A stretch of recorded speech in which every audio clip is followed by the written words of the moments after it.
So, nandito ako ngayon sa corner ng CRM Avenue at saka Betty Street. So, ito na yung view niya. Dito na sa may kantong-kanto. Sa kabilang street ako. So, ito na. Ito na ako sa may front view. So, ito na yung itsura niya. Clear na yung mga nakaharang. So, ganito na yung itsura nito. Wala na lang mga pintura. Saka konting plastering. So, ito na yan. So, ito yung front view niya. Yan. Yan na itsura niya. So, yung garage, hindi pa talaga masyadong ayos eh. Yun na lang yung medyo kulang. Pinapintahan na ni Eden ng puti yung molding doon sa window. Saka yung pinaka-sinturon. So, para makita na natin ang itsura niya. So, yan. Lapit ako. Dito muna ako sa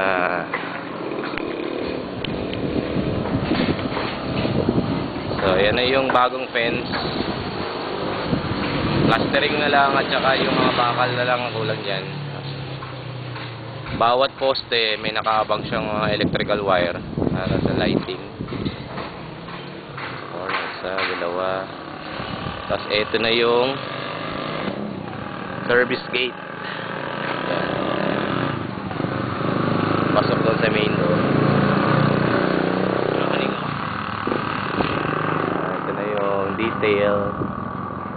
Yung bintana ng kwarto ni David. Taas.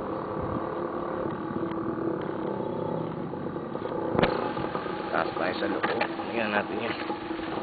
So dito. So, kailangan i-clear pa tong area na to. Hindi magulo pa. Doon sa side, may konti pang tinatapos. Pero konting-konti na rin lang. Yun, may naggagawa doon. Pa-plastering din ang mga poste. So, konti na lang.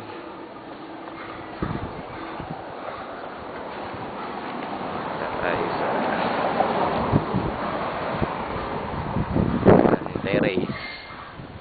Ayan ang itsura ng bubong niya.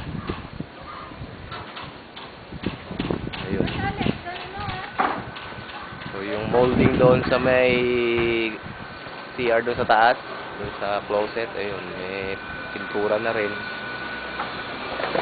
Ayun, mga first coating lang. Hindi pa yan yung final na pintura. Kasi gusto niyo makita daw yung outcome ng design. Tsaka yung pintura, gusto niyo pa-check niya. Ayan. So ito na yung papasok. Another video na siguro dito sa loob.